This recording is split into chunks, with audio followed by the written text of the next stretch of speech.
Okay, Spain, Italy has finished 1-0, but I wouldn't have been annoyed if this was a 0-0 because this was two very talented young sides going hell for leather. Spain were the better side, there is no doubt on that. Italy were struggling in the first 10-15 minutes to contain the Spanish attack. Donnarumma was called into action very early on. Spain within the first couple of minutes of forcing Donnarumma to make saves. I will say this, Italy had their moments. Spain, everything was done with pace and intent, and it was always done with forward vision. None of this tiki-taka passing around, boring the opposition to death. No, no, no, no, no. Everything was done quickly with pace, good movement, intensity. Italy on the counter-attack done with pace and intensity, always forward thinking. None of this backwards passing and aimless passing. Everything was positive, that I could tell.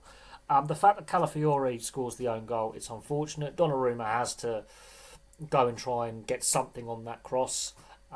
He does, unfortunately, not enough, and Calafiore is the unfortunate player.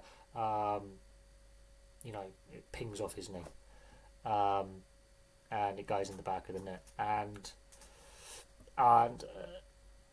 whether that should have been the only goal or not, whether if Italy had scored an equaliser, would that have changed how Spain approached things, how Italy would have approached things?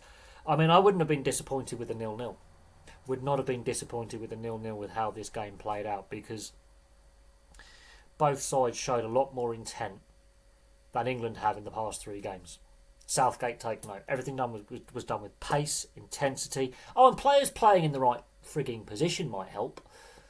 I'm still angry about that England result and the performance. Partly on the players, but the coach. Sorry, less said about Southgate, the better, before I actually get into an F-bomb rated rant. But no, Spain, Italy.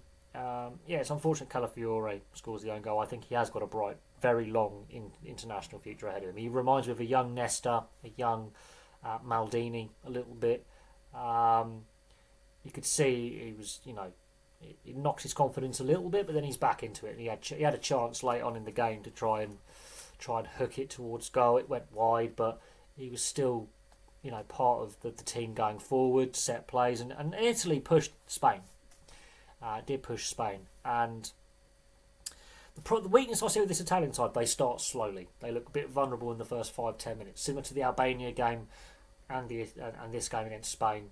Within the first minute, 2 minutes, they're conceding chances. Now against Albania, they conceded the quickest ever goal in Euros history. Spain got a shot on target within the first minute.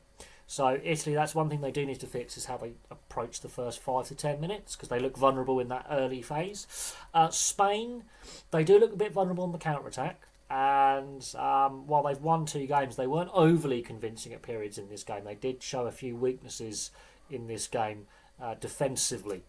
Again, that lack of experience in certain areas, in controlling, not the tempo, but the game management, because Italy were never out of this game. The fact it was 0-0, okay, they've got a lot of shots on target, but they've also wasted a lot of opportunities as well. When a little bit less power on the shot, maybe look for another player in a better position, maybe. That comes down to experience. Italy, like I say, their game management, they need to be a little bit more focused and switched on in that first 5 to 10 minutes, because they have looked wobbly in both games so far. But I will say this, both these sides have shown more intent than England have in the last 3 games. That includes that Iceland friendly. England have been pretty dreadful going into the tournament and at the tournament. Players are playing in position, players are playing with intent. And young players have been given a lot of responsibility and are taking that responsibility with both hands and going, yes, I'm capable of, taking on a lot of pressure and responsibility, and it's not phasing them. Not phasing them at all. And these players have been given the licence by their coaches to express themselves and play their natural game. Morata's leading Spain really well, that captain's armband. Donnarumma, again, great captaincy from Donnarumma. There's confidence with him behind that inexperienced back four. I think one of these two sides could be a dark horse. I wouldn't write Italy off from making another final and making a fist of it, and I wouldn't write Spain off, even though this is not the strongest Spain side. It is a young, raw Spain side. They've got that exuberance of youth and that lack of fear of youth. And they got some brilliant players throughout that side from a lot of clubs, not just Spanish clubs, a lot of clubs. It's not Barcelona and Real Madrid dominated. We're talking about a lot of clubs in there. There's Betis players in this squad. There's Bilbao players in this squad.